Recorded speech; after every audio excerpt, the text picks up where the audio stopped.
for Content, édition 2025. Il devient trivial et simple d'allier esthétisme, légèreté, performance et respect de l'environnement pour vos projets vidéo.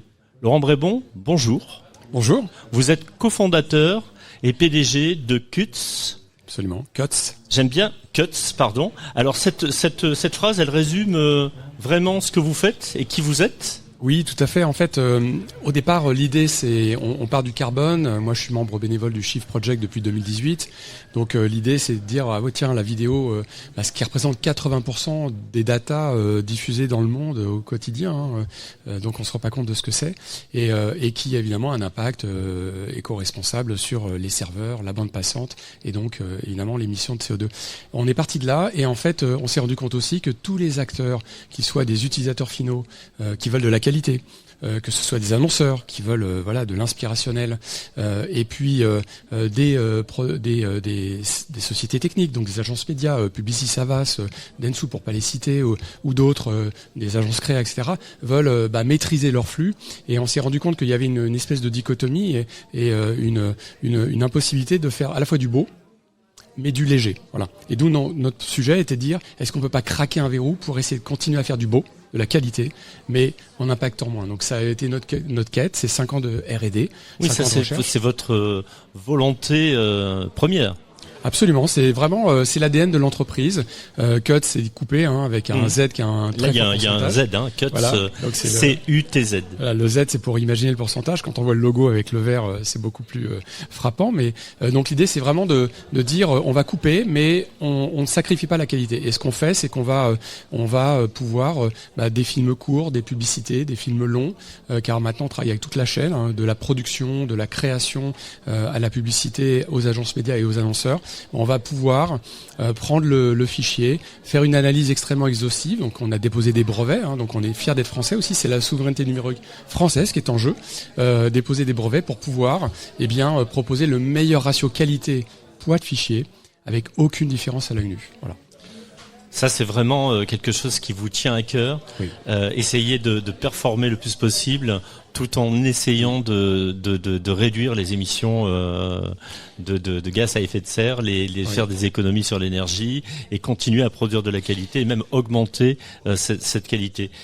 Aujourd'hui, vous avez dans votre portefeuille de nombreux clients.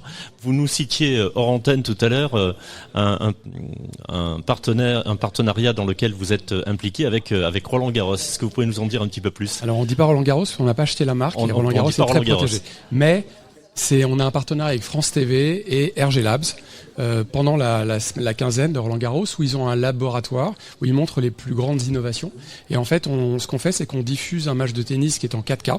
Ok, en fait assez lourd, qui est effectivement, on est en 100 mégabits par seconde. Du tournoi, on est d'accord. Ouais, tout à fait, absolument, un match de tennis, du tournoi. J'ai pas dit Roland Garros. En replay, et en fait, on va le diffuser avec un poids qui est inférieur, alors qu'on parle de l'Ultra HD, qui est inférieur au celui de la Full HD. On a 96% de compression et en fait il y a aucune différence sur des grands écrans, des écrans 4K et en fait ça c'est automatique. C'est-à-dire que plutôt que de faire de l'essai-erreur avec des spécialistes qui peuvent le faire, c'est à un moment donné effectivement des vidéastes peuvent essayer de faire des choses. D'ailleurs les plus grandes plateformes des GAFA font des choses, mais c'est pas toujours simple.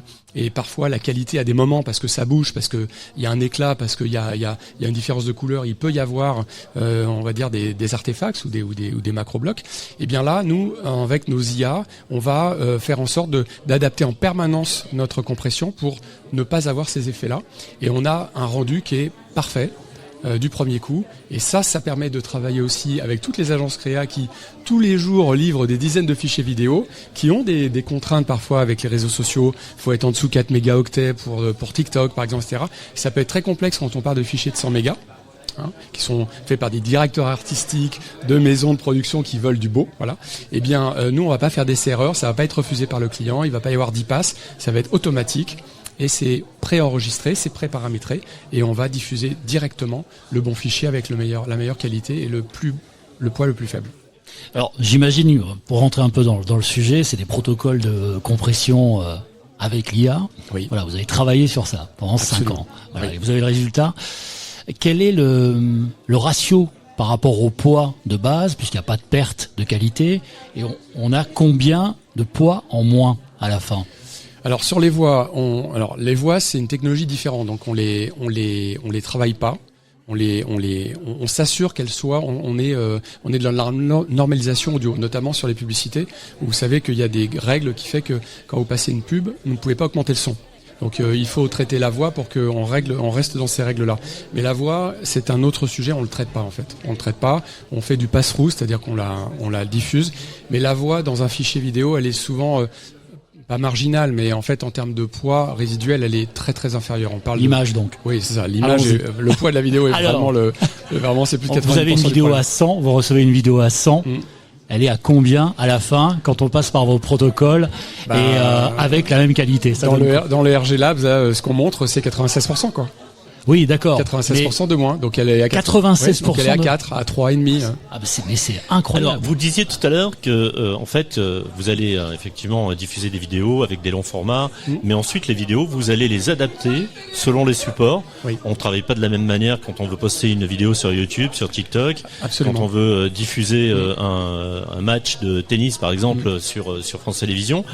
Donc là, vous fonctionnez comment pour réadapter les formats de telle façon à ce que le même sujet soit traité sur différents supports avec une qualité égale, mais avec des formats qui n'ont plus rien à voir. Tout à fait. Alors, on a en fait ce qu'on appelle le presetting, c'est-à-dire qu'on a ajouté donc depuis quelques mois en fait la possibilité de pré-paramétrer toutes les specs qui sont des specs de format de sortie. Alors, ça peut être un bitrate, soit une plage, soit un max. Bitrate, c'est le débit. Le débit de la vidéo, c'est en bits par seconde, voilà. C'est comme la vitesse sur l'autoroute, quoi. Vous voyez, donc la vitesse fois le temps, ça fait une distance, voilà, c'est ça, c'est un flux. Bah, là, c'est pareil, c'est des bitrates. Fois le temps, bah ça fait un poids. Hein. Et donc, en fait, il y a des fois vous êtes contraint par le bitrate, donc vous avez des débits max, mini ou une plage ou un débit fixe. Parfois, vous avez un poids maximum ou une plage. Parfois, vous avez un critère de qualité, voilà. Et en fait, ça c'est différent sur YouTube, sur TikTok, sur Snapchat, sur TF1, sur M6. Voilà. Vous avez, on est à peu près à parfois, enfin, on est quasiment à 100 pré-paramétrages différents. Et ce que l'on peut faire, c'est on enregistre ces paramètres et quand on va dire on a un flux qui arrive et qu'on sait qu'on va le diffuser sur tous ces flux, tous ces diffusions-là, enfin toutes ces plateformes-là, eh bien en fait ça va se faire automatiquement, c'est-à-dire qu'on va délivrer à partir d'un seul master, ce qui est en plus très éco-responsable, c'est-à-dire il n'y a pas headmaster, il y en a qu'un, et on va délivrer 20 ou 30 ou 40 ou 50 fichiers légers qui correspondent en fait au spec technique et avec un score de qualité, on va être au maximum de ce qui est possible de faire pour les contraintes données. Et ça, c'est en une passe. C'est en un clic. Donc évidemment, tous les experts... C'est hyper rapide, oui. C'est très simple d'utilisation.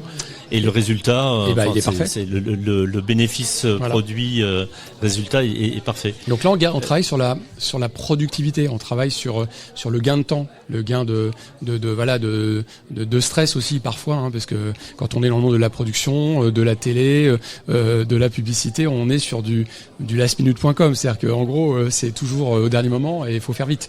Donc le fait d'avoir ce confort, eh bien ça permet de bien travailler sur les fichiers, de bien les positionner sur les ad serveurs ensuite. Et en fait d'être très confort sur la qualité de la diffusion de la publicité. Alors Laurent Ombrébon, avant je rappelle que vous êtes le CEO et le fondateur de Cuts.